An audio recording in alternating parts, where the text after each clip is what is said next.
responded to the residents later that evening after receiving the report from the school. They were unaware he was missing. At that point, they put us in contact and were able to help interpret some of the information that was obtained from Kai's family in China. And so that was a good resource for them to help us communicate with Kai's family to see exactly what was reported. At that point, we learned that they had received a photograph from Kai from his phone, and it was a photograph where it made it appear as if he was being kidnapped or held captive. After that, they subsequently started receiving phone calls from the alleged kidnapper demanding a ransom.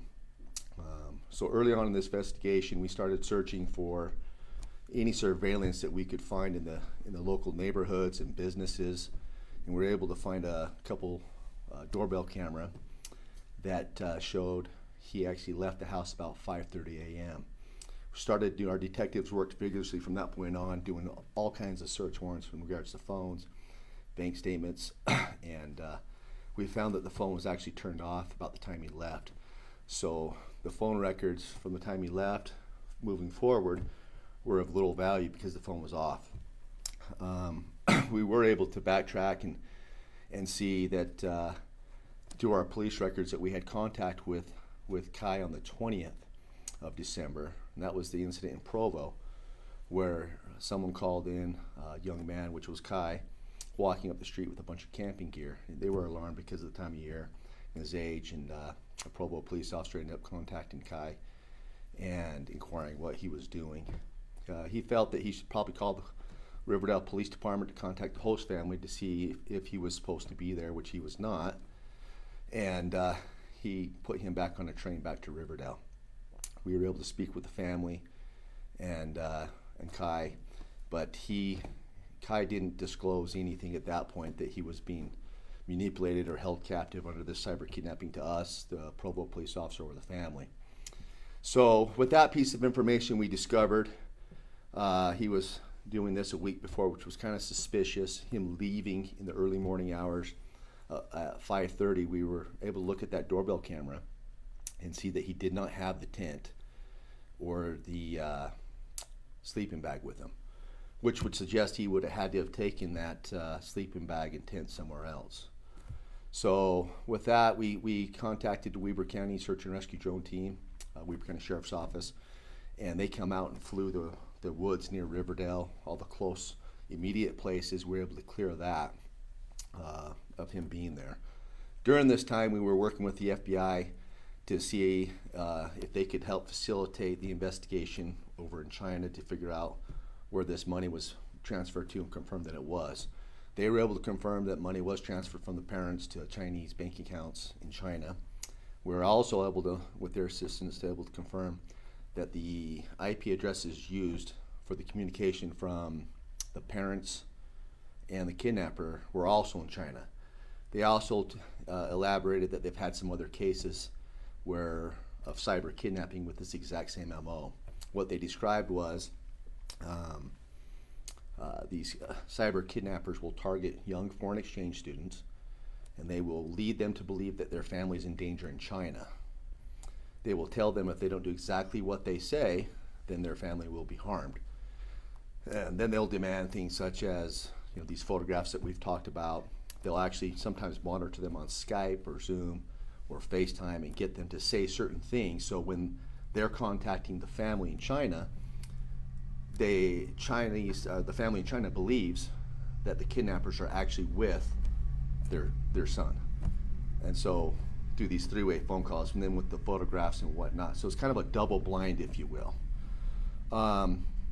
We were able to communicate with the family and describe this to them and show them that there's been other cases from around the world and several within the United States to get them to trust us so they would cease contact with the kidnappers and stop sending money. The reason why, the big question is well, why was Kai camping? Why would he isolate himself? Well, that is exactly the reason. The captors want him to isolate himself from all society because they know there's a high probability that police or law enforcement will be contacted. And once we contact Kai and we know he's safe, the game is up. The parents will know he's safe, so they won't send any more money. So the reason why they have him seclude himself in the woods or away from everybody in society, is so they can continue to extort as much money as possible. And the parents just, they don't know, right? And so back to where the investigation led is when we discovered the tent was not with him in the sleeping bag when he left. We didn't have any phone data or bank records. Everything went cold that way. So we thought, let's work backwards. We had those warrants in. It took about a day to get those back. And we were able to get historical data from the phone that suggested that would show his movement through pings off cell phone towers. Doesn't give you exact locations, but it gives you several roundabout geotags of where it could be. So we were able to kind of triangulate all those pings, and we found he didn't go many places. Provo, home, to an area where a Chase Bank is in Ogden. That's where the bank he was banking through. So he made several trips down to this bank. On the 23rd in particular, he made a trip down to Chase Bank, and the last ping was then in that area. The phone was turned off. 4 hours later, we started noticing pings in Brigham City, near the mouth of the canyon. Those pings lasted for about 8 minutes, and if you understand how these cell phone things work, if you're driving in a car, you're going to be pinging off different towers, and you'll show that you'll have a ping, let's say in Ogden, and then maybe one in Tremont. It'll kind of show a pattern, which would lead you to believe if he's in a car. But when you get several pings in a certain area, geographical area, it will tell you that they're in that area for that amount of time. They're probably walking or sitting still. Well, there's only one tower that we know of right there near the mouth of the canyon, and he was pinging off that tower in various locations around it for about 8 minutes after the phone was off. It led us to believe that maybe he went up there, dropped the tent off on the 23rd, come down out of the hills, turned his phone on to maybe call for an Uber driver or whatnot. And then after those 8 minutes, about 45 minutes later, the phone was back on in Riverdale, pinging from the home. So with the history of where he'd been the week prior, that was one of the last locations his phone was pinged. We received that information about the time the family had arrived in China. I believe that was on the 30th, evening of the 30th. At that time, we were able to convince the family to cease sending money, cease contact, and we get those pings back. So we contacted the Weber County Sheriff's Office Search and Rescue Drone Team and responded up there and searched with the drone with the infrared cameras, thermal image cameras on the drones throughout the night. It was a really large geographical area that we were searching. We didn't have any luck that evening. We responded back the following day, which would have been on the 31st, and again had Weber County Sheriff's Office drone team come out and assist us. We deployed DPS helicopter and began searching a rather large area. As that search was going on, Sergeant Derek Ingstrom with Riverdale Police Department was searching up the canyon along the riverbank there. There's a creek down in there that you wouldn't know was there, but down in there is. And he noticed a place that you could cross the creek and decided to go hiking up the mountain looking for Kai. Lo and behold, Sergeant Ingstrom, with some good police work and getting his boots on the ground, was able to locate Kai in his tent. They had initial contact with Kai with Sergeant Ingstrom. Kai was relieved to see Sergeant Ingstrom. One of the first things he wanted to do was contact his family in China to make sure they were okay, and he was just relieved.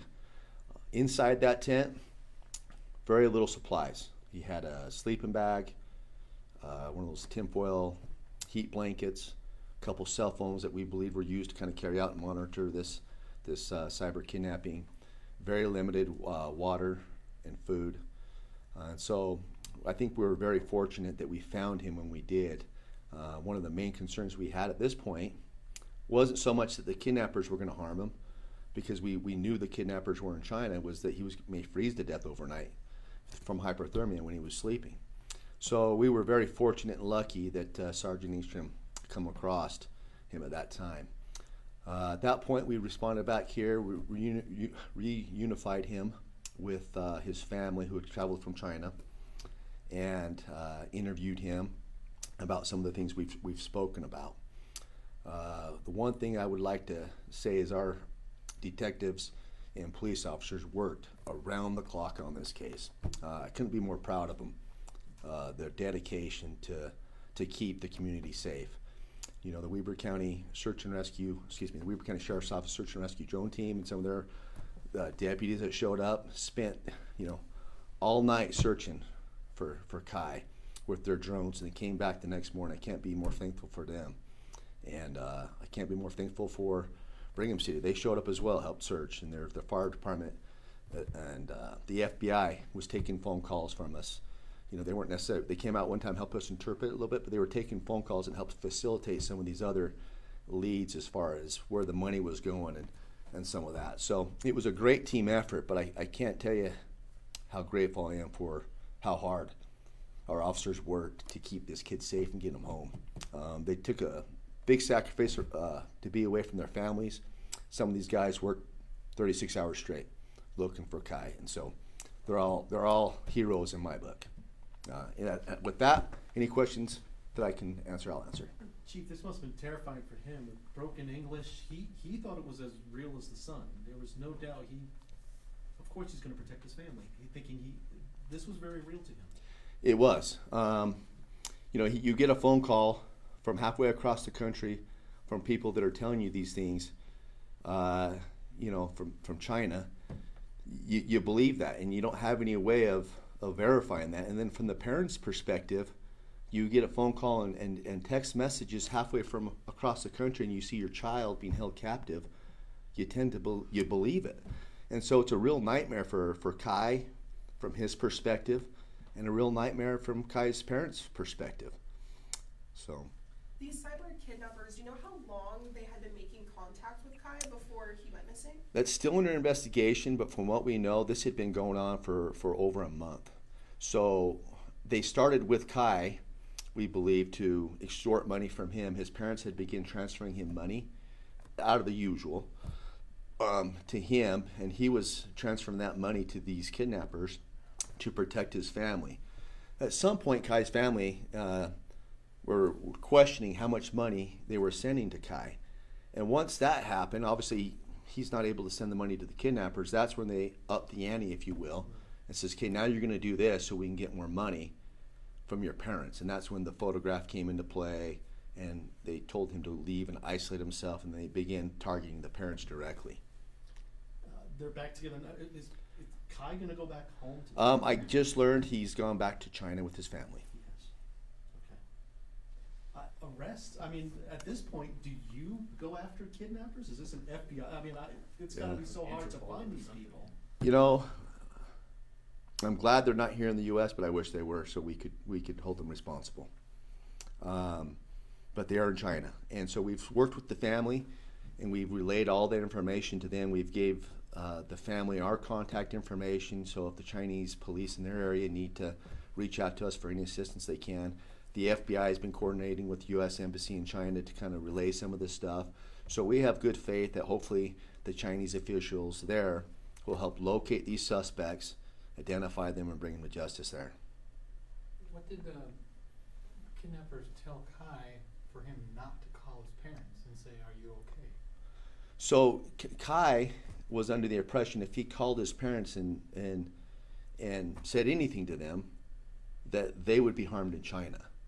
So basically, if you don't do exactly what we say, then your parents will be in danger, because he's talking to them not in person but over the phone, and they're from China.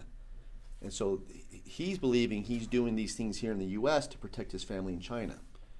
And then obviously they flipped the script a little bit when they quit getting money, and they made Ty send pictures to his parents in China, knowing, and Kai knows they're not here, but he's doing this to protect his parents. And then his parents believe that Kai is in danger in the U.S. So it's kind of a double blind.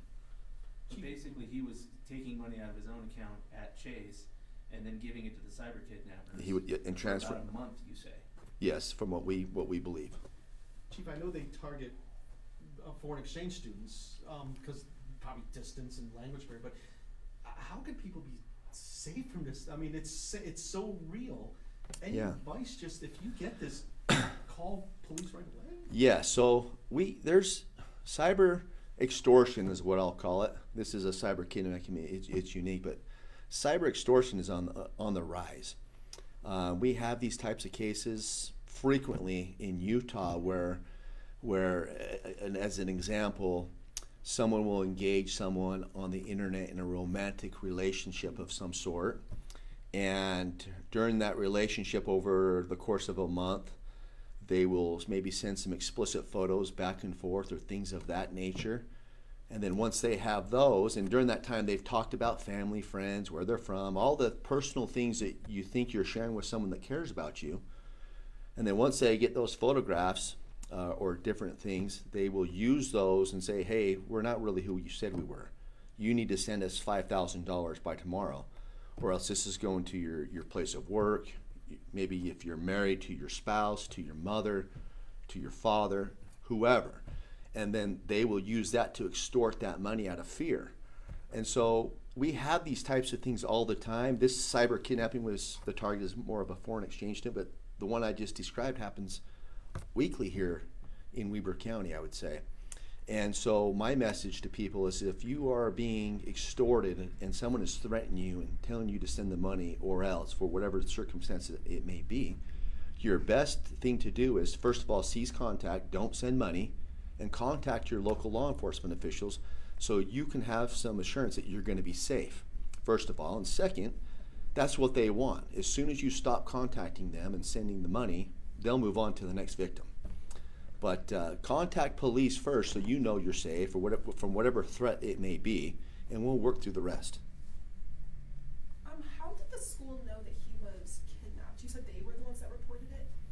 So yes, that's a good question. So there is a kind of a liaison for the foreign exchange students at this school that works with the families abroad. And so the family, Kai's family in China, contacted the point of contact, if you will, through the school, and says, hey, we just received this phone call from Kai, or this photograph, and now we're getting this. And so they contacted that representative, who contacted the school, who then contacted us, and we contacted the host family. He was found in by Box Elder Canyon or Brigham City? Yeah, just outside of Brigham City. I think it's Box Elder Canyon as you go up there towards Manaway. But basically, this whole thing had lasted a lot longer than maybe we thought at first. At first, we thought it was just like a cyber kidnap, or he was disappeared. Then we realized he was cyber kidnapping. Turns out he'd been extorted for over a month. That's correct. Okay. Any more questions? Well, I would thank the media for covering the story, because ultimately whatever we can do to get his picture out there and people looking was a great help, and so we really appreciate that, and thanks for your time.